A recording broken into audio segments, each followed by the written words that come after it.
Hello and welcome to the Seamus Evans Show. Today I want to talk about motivation. I technically am a motivational speaker. Now, I don't like that title because motivational speakers are wankers. Unless you're Tony Robbins, you're a 25-year-old personal trainer influencer who's trying to be a motivational speaker. And I had a little bit of an identity crisis with calling myself a motivational speaker for a long time because I don't really like the coaching industry and I don't like trying to project myself as someone who knows more than someone else. I don't. But I really had to come to terms with the fact recently that when I'm on stage, I motivate people and I'm very good at it. I inspire people and I can really bring out vulnerability and authenticity out of people and connect with them. And that is called a motivational speaker, especially when on stage, I'm actually giving something to them that they can apply in their own lives. I'm very, very good at it.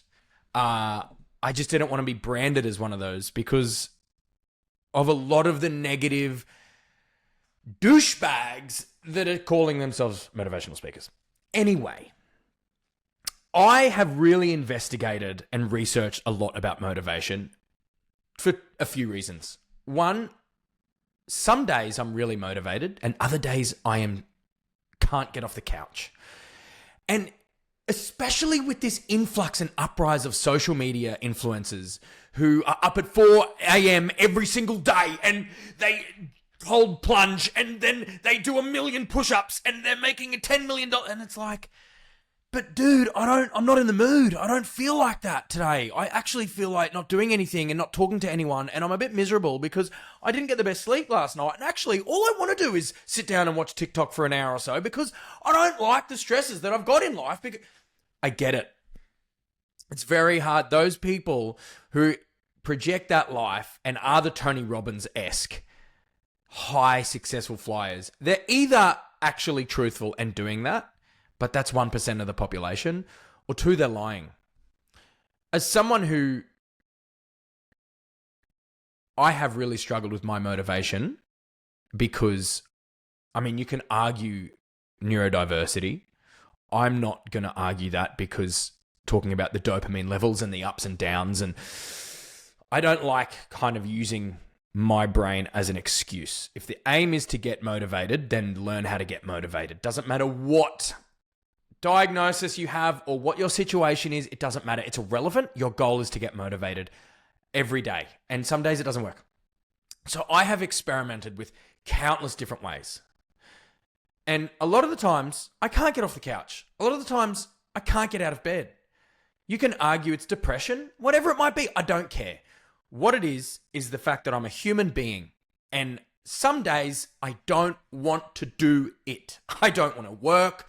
I don't want to do life. I don't want to go to the gym. I don't want to be a partner, a parent, a friend, whatever. I don't want to do it. But you can't. You can't just lay in bed all day. So you got to get motivated to do things. And in my career, being a TV presenter and a radio presenter and having to get up really early and perform on days that you don't want to perform, I have really investigated how to be motivated and the tricks and the tips and the tools that you can do as an everyday person to be more motivated and to actually muster up the courage and be your own cheerleader, your own champion to get off the couch and do the performance required as a human being. The biggest trick to getting motivated is action.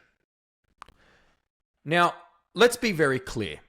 If you are depressed and you have severe mental health problems, telling someone who has a chemical imbalance and they're severely depressed and they're maybe even suicidal, just get up and go for a walk. Just read a book.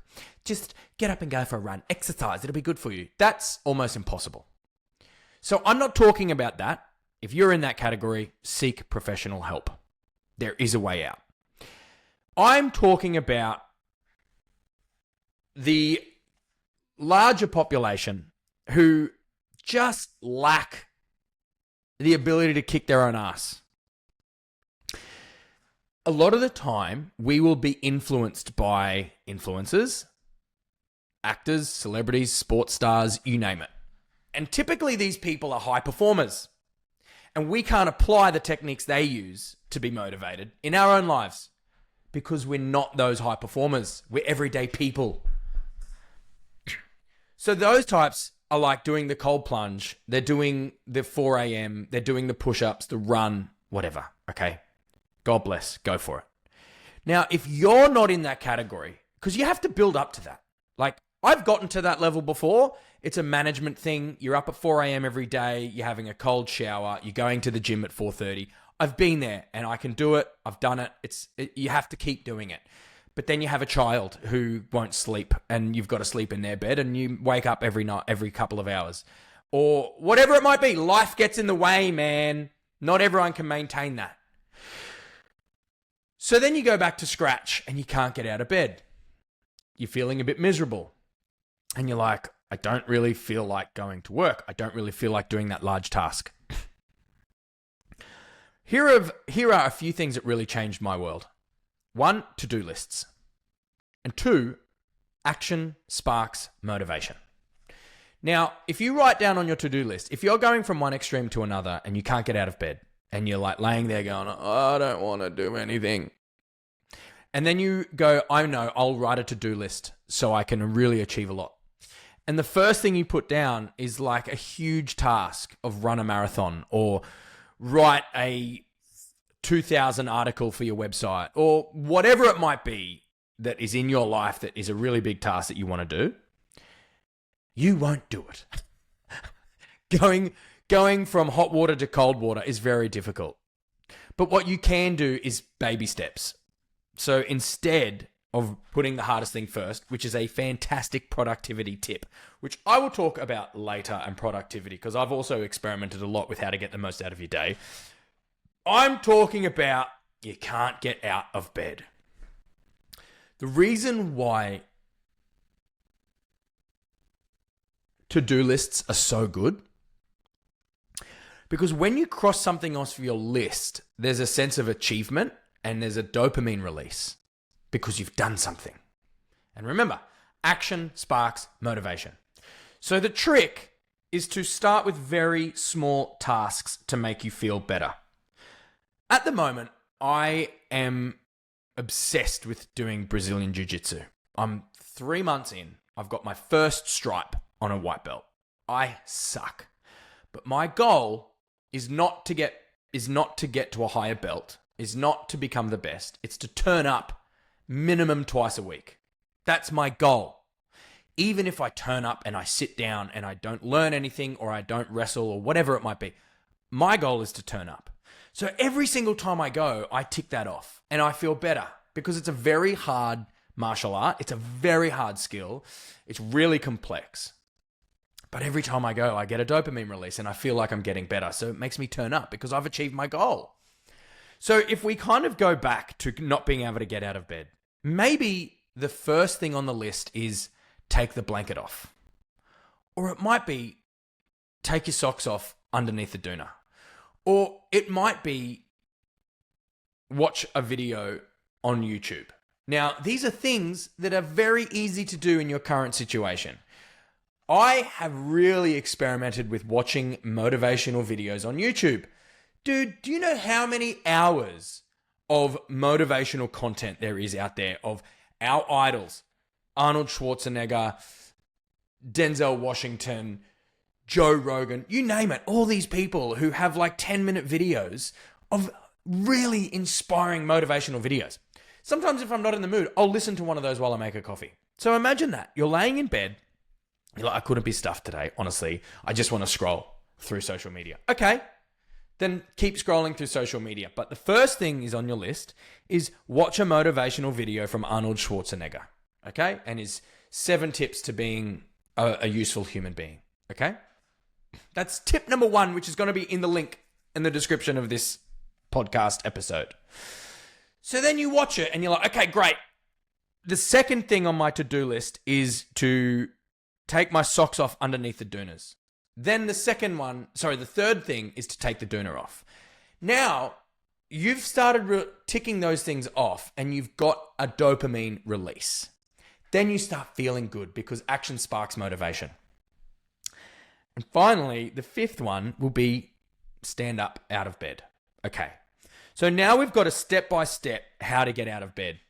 Instead of today, you're going to run a marathon. If you're feeling weak, if you're feeling tired, guess what? Get up and go for a run. I'm sorry to tell you, but that doesn't work. That doesn't work for the majority of people. It only works for a very small population who probably enjoy some sort of BDSM where they like being yelled at and abused and, you know, that David Goggins mindset and mentality. Some people it works for. Go for it. But I have found the best thing for me is to write down an easy to-do list and slowly tick them off. It's so boring, that answer. But that's it. That's how you get motivated. Action sparks motivation. What I've been really working on is building habits, not results. So for a very long time, my whole life until this year, I set such high goals and unachievable goals. I actually think goal setting can be very dangerous because sometimes we want something so bad, we'll set this unachievable goal and then we won't make it because it's too hard. And then we don't get it. And then we fall into this negative cycle of feeling like a failure. Oh, I didn't get to do it. I didn't make $1 million. Oh, I'm a failure. I'll never make it. And it's a horrible thing to get out of. So I'm now focusing on building habits, not goals. Now, that means starting small. So I don't care if I do anything at the gym or if it's a 20-minute session or a 5-minute session or I do one exercise. I don't care, but I go. I force myself to go to the gym. I also don't care what I do or learn or develop at jiu-jitsu. I just make sure I go.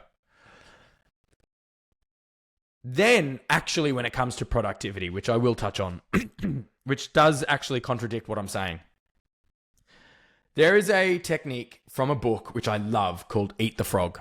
And the theory goes, if you eat a frog first thing in the morning, everything you eat that day tastes fantastic because a frog tastes horrible. So the whole point is put the hardest thing on the to-do list first and then tick those off. And you can prioritize them. So you make a giant to-do list and then you put A, B, C down in priority. A's high priority, B's low priority. Now, if you can't get out of bed, don't bother with eating the frog because you're not going to do it, like I said earlier. But if you are feeling good, you've now developed your motivation, you've come back from the gym, you're feeling incredible, everything's lining up. That's when you do the hardest task first. Keep in mind, when you do these things, you get such a big dopamine release that you start leaving the lower priority to-do lists down the list and you don't get them done. For example, this week, I'm a conference speaker, okay? So I speak all over the country and I landed a conference booking and this was a really good gig for me to get. It was a very good one.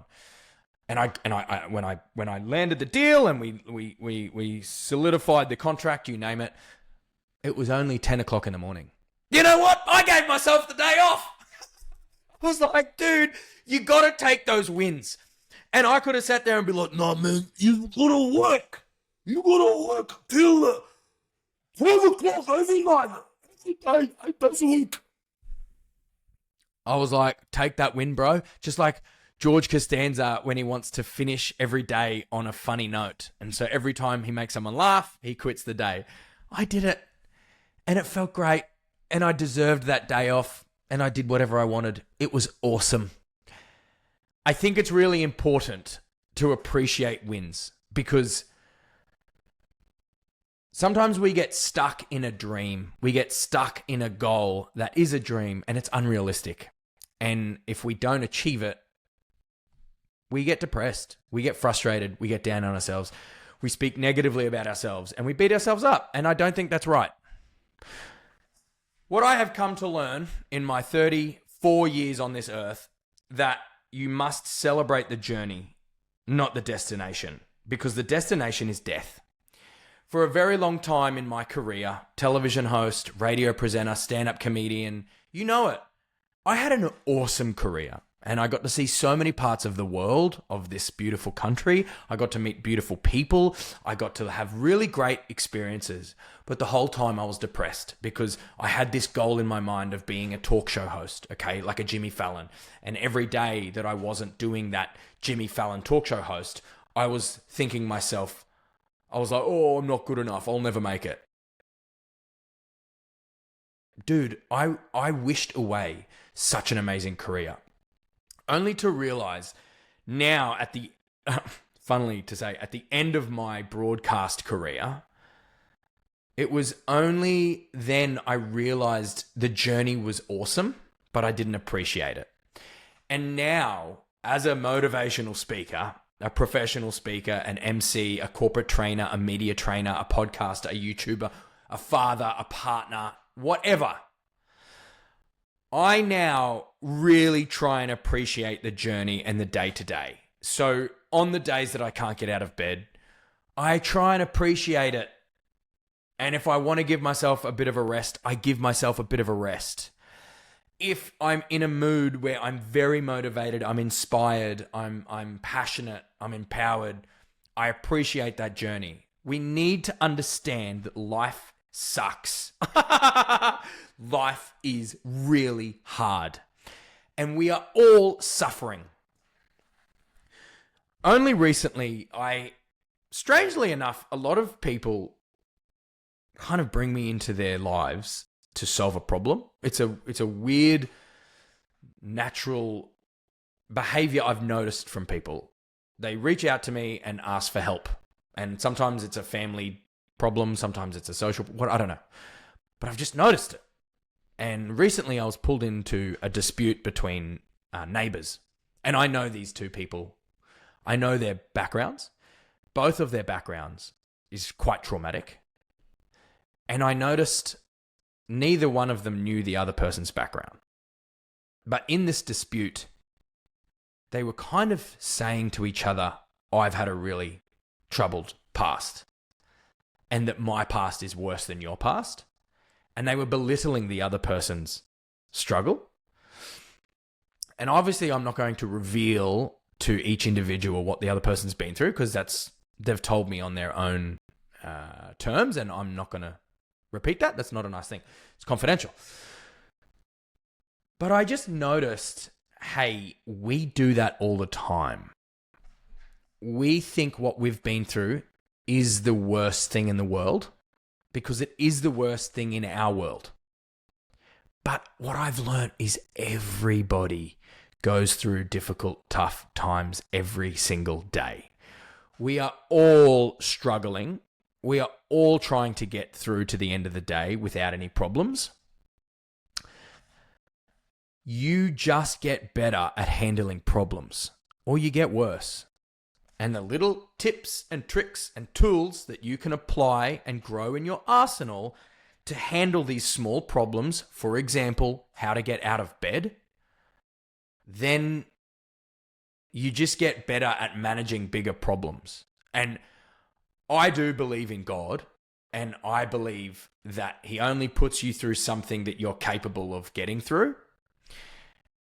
And I feel like if we don't sharpen our tools in the arsenal to handle problems, then you're not going to be revealed to bigger problems because you don't know how to solve something simple. So my new outlook on life is enjoy solving those problems. Write out a to-do list, tick them off, and really appreciate the little wins. Because one day you won't even notice that struggle or that challenging time you're in at the moment will be so far removed from your day-to-day that it's meaningless. Yet it consumes your day, man, and it sucks. It consumes your whole world at the time. But our lives are so much bigger than small daily problems. We need to be able to relinquish that stress around them. Like if you're going through a hard time at a job, for example, you're in a job and you're struggling with a project and your boss isn't giving you the right resources or the right support. That's a hard time, okay? That's a struggle, and you deserve to feel the full effects of that struggle. But will it matter in 5 years? Probably not. Sometimes you can have such bad office interactional politics that they stick with you and you kind of take them on as your schemas and your behaviors and you think back to them and you lose trust towards some people. I get it. But we're always faced with new problems. And these problems will always keep arising. There's no such thing as an easy life. So appreciating the journey is the most important thing, because the end destination is not fun. The end destination is death. Also, if you look at money, if you look at success, now I'm not successfully wealthy.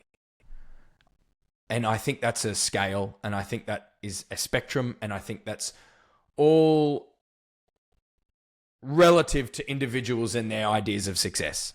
In some aspects, I'm very successful. In some aspects, I'm not. If I were to, and I've done research on successful people and the gratification people receive from large amounts of money. It seems that the research indicates that if you are given a large amount of money and you didn't earn it, you're not happy with it. And statistically, you end up losing it. But if you build the success and you build that wealth, you work really, really hard and you earn it, you appreciate it more, you like it more, you're grateful for it. But it's the journey. And there's I've heard this quote from a successful person. I don't know who it is. But someone said to them, "Oh man, I wish I had, I want to have what you have." And his response was, "Well, do you want to do what I did?" And what I have learnt is that if you want something big, you've got to sacrifice something big. In one of the episodes, I really want to talk about my sobriety. I've been sober for a year now. And I have always battled with the bottle since I turned 18. And I won't get into how bad it got, so to speak, because again, I think it's all relative. All I know is that if it impacts your life negatively and it costs you more than money, then it's a problem. And I think a lot of people struggle to come to terms with the fact that they have a problem or not.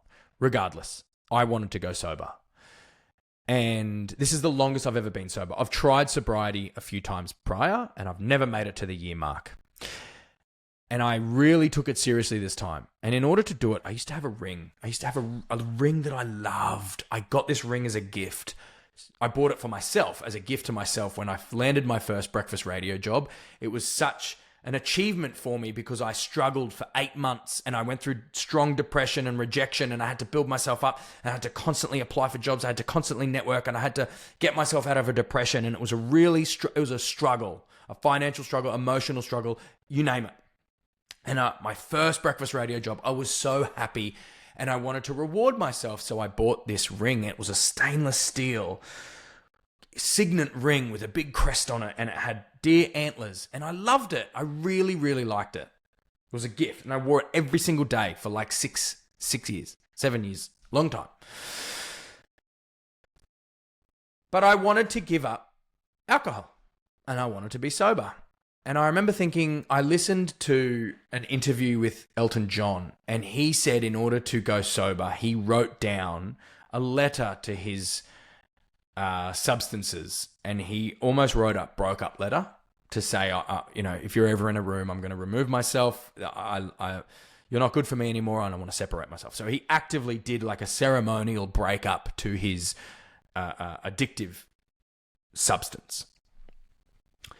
So I did the same thing, but I knew that if I wanted to achieve something great, I had to sacrifice something great. So I took my ring off. I was in Coffs Harbour. I was in Coffs Harbour in Australia, in New South Wales. And I was speaking at a school. I had a few schools lined up, and I was speaking there. And one morning I got up at about 3 a.m. and I got my workbook open and I wrote down a huge letter. And I broke up with alcohol.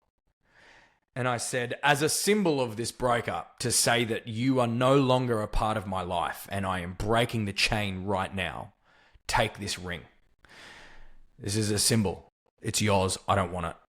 And I physically attached something.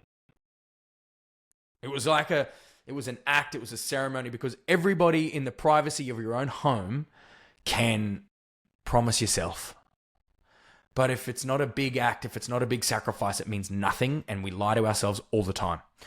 So I ripped the page out and I put the ring in, and I folded it and I folded it again, and I really jam-packed it. And it was in the middle of the night. It was really early, like 3 a.m. in the middle of winter. So it was cold and it was dark, and I drove to Coffs Harbour Bay, and I walked out to the rocks, and I verbally out loud said, I declare that I break the chain of addiction right now.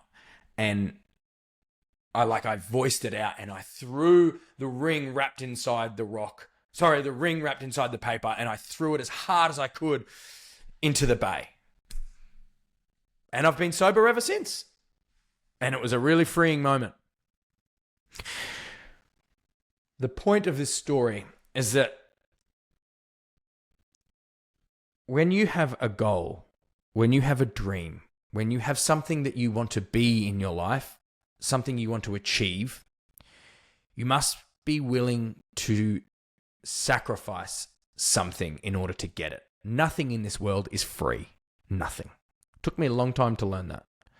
You must give in order to receive. It is a formula. It is a mathematical formula. Plus, minus. Give and receive. It's just how it goes. Now, there's no scientific evidence to back what I just set up. That is anecdotal. I want that to be very clear. But there are some things in life that you can't explain. There are laws of the universe that you cannot explain. You just have to learn. And I have learned, if you want something big, you must sacrifice big. So the question isn't what you want. It's what are you willing to sacrifice? So when it comes to how to get motivated, start with the smallest thing on the list and tick it off, because you can do that right now. For example, I have to rush. I have to get out of here. I've got a conference that I'm running to, and I need to get changed because I'm in my underwear. And I almost didn't make this podcast episode because of the time. But today I woke up feeling so motivated, so inspired, and I feel like I've turned a corner recently and I've got my mojo back, and I've got my secret sauce, so to speak. And I love it, and I love the journey. And 2 days ago I didn't have it. And instead of beating myself up, I just went, you know what? Appreciate the journey, man. So I'm forcing myself to record this podcast, get all of my thoughts out about motivation, how to get motivated, and the tips and tricks that you can use to sharpen your tools and grow your arsenal every single day. That's it. I gotta go.